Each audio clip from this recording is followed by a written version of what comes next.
The Protectors of the Wood Adventure Series, episode number 174, A Visit from Chi-Chi. The following morning, Abby woke to the sound of voices, and one of them was Chi-Chi's. She bounded out of bed, threw on her clothes, and instantly felt a surge of energy. Wendy and Chi-Chi sat at the kitchen table laid out for breakfast, with the mint and cocoa smell of breakfast mixture strong in the air. He rose and embraced her, his head barely rising high enough to kiss her on the cheek. She poured herself a cup of the dark brown liquid and pulled another chair up to the table. Ah, you look beautiful even in the morning. He wore his usual forest attire of green and brown clothes and old, short leather boots. His eyes sparkled. I'm so impatient to talk to you. I'm sending out prayers that you'll have, at least, not terrible news. Chi-Chi and Wendy looked at each other and nodded ever so slightly, and Abby was reminded that they could communicate more with just a glance than she could ever understand. It was intimidating. They could have a whole private conversation while she was sitting there, oblivious. Seeing Wendy and Chi-Chi together was a rare experience for her. Wendy virtually never came to the garden center or Middletown over the last 5 or 6 years, and rarely before that. In fact, few people knew they were twins, or even brother and sister. It was obvious if you saw them together. Both extremely short, with large dark eyes, straight black hair, a little gray, looking younger than their age, still active and alert, missing nothing. Go ahead, my dear. Drink your tea. Got a slice of bread. There's so much to say. We'll have to take it slow. We have all morning. Abby tried to contain her ravenous curiosity, but she was not hungry. You may be enjoying this, but I find it like torture. It's just, there's a lot to say, and there are complications. Please don't hear one or two things and go running off. I just want to show you the patience of talking things over. Understand them correctly. Abby was thinking. I've never seen him quite like this. Could this be the real Chi-Chi? Wendy looked at her brother. You tell her. Bishop Bucket has refused to clarify the election. Chi-Chi smiled and rubbed his hands together with glee, looking more like the Chi-Chi that Abby had been used to.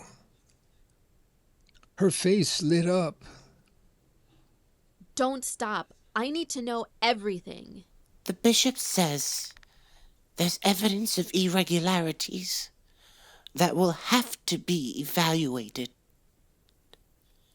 And he's staying at the church for now. It may take him a few weeks to arrive at a decision. In the meantime, there will only be 6 trustees. So Tuck is safe for the time being. Irregularities. He's afraid of cheating. It looks that way. The Middletown Standard has called for an investigation of the bishop. But that idea is likely to go anywhere. He is so calm and deliberate that most people trust him. Even I am aware of his good reputation. So, the controversy has been put off for the time being. And Tuck is still in charge? No majority for the Morphe trustees? No selling of the churchyard to build an office tower? Abby looked off into space. But this postponement can't last forever, and no one knows how it'll end. The outcome will hang over Tuck's head every day, every hour. I have spoken with Tuck. He is not in such bad shape as you would imagine. But you'll be surprised to learn that your mother has taken a part-time job as his secretary. He's so relieved to have time to get his situations in order that he's quite cheerful. And I'll tell you privately, Geraldine Bear is certain that the evidence of the irregularities is real. The issue is not whether evidence exists or not, but how much there is. A lot? Just a little? Who knows? And what would the bishop do? Call another election? Declare someone the winner? He has hard decisions to make. So this will take time. Chi-Chi smiled again, clearly enjoying his moment of pleasing Abby. But suddenly his expression changed. He looked Abby in the eye. And you should know this. Tuck has more worries about you than about himself. When I told him you were fine, he had to restrain his tears. You could say he is very relieved. Abby looked off into space, ashamed that the thought had never occurred to her. And your friends, the newspaper, the rumor mill, are so full of panic that you really should return with me and put this hysteria to rest.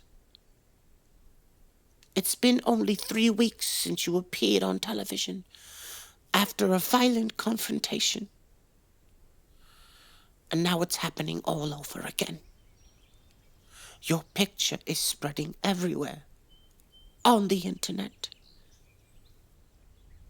This mystery intrigues people. Think about your friends, frantic to know your fate. Abby was torn between elation and guilt. People really care about me? I'm so sorry. I had no idea. I just wasn't thinking. I'm not used to this. And I don't use a cell phone. Chi-Chi grabbed a newspaper from the side table and handed it to Abby. It was Tuesday's edition from Evansville. The picture of her standing at the half-open door of the church with Milton Morphe pointing at her and yelling had made the front page. Threatening faces in a large group were in the act of advancing toward her. A very sensitive camera had caught the whole scene. She looked at the name of the photographer in the fine print. Sule. Sule! Oh, no wonder. And there's a video of the action online from the Facebook page of Nico Flores. I know who Nico is. But who is this Sule? She has just one name. Like a soccer player. I guess so. Abby's mind was in a whirl. Her eyes scanned the rest of the paper. There was a photo on page 3 of her riding her bike out of the churchyard. She stared, aghast at its implications. Her mood crashed instantly. Chi-Chi noticed. Yes, I was going to show you that one a little later. You'll have to be prepared to handle it. I mean, everyone is wondering what that thing is, strapped to your back. And of course, we won't tell them. I've been debating a few ways to respond. Abby turned to Wendy, but didn't know what to say. You know, there just might be a good side to this photo.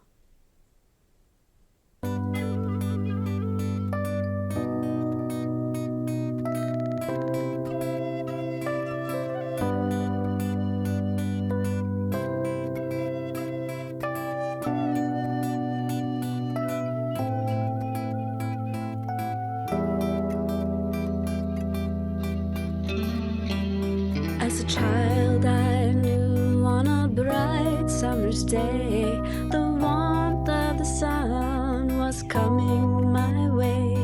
The heat on the sidewalk felt ever so good. I knew that I would do all that I could. The years passed by in a blink of an eye. The moon goes racing across the dark sky. All I have left is the best I can do. It'll take all we've got to carry us through.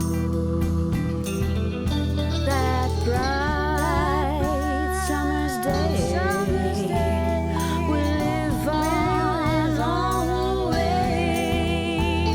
The great wide world and the powers that be carry us over the raging sea.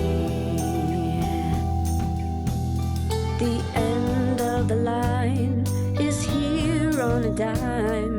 The universe lives in a moment of time. All things journey the long winding way. Everything we do matters today. That bright summer's day, we live on always. The great wide world and the powers that be carry us over the raging sea.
Trillions of living things are everywhere around.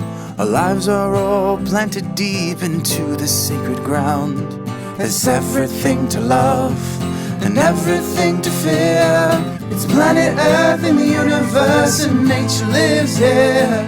It's planet Earth in the universe and nature lives here. It's planet Earth in the universe and nature lives here. It's planet Earth in the universe and nature lives here. And nature lives here.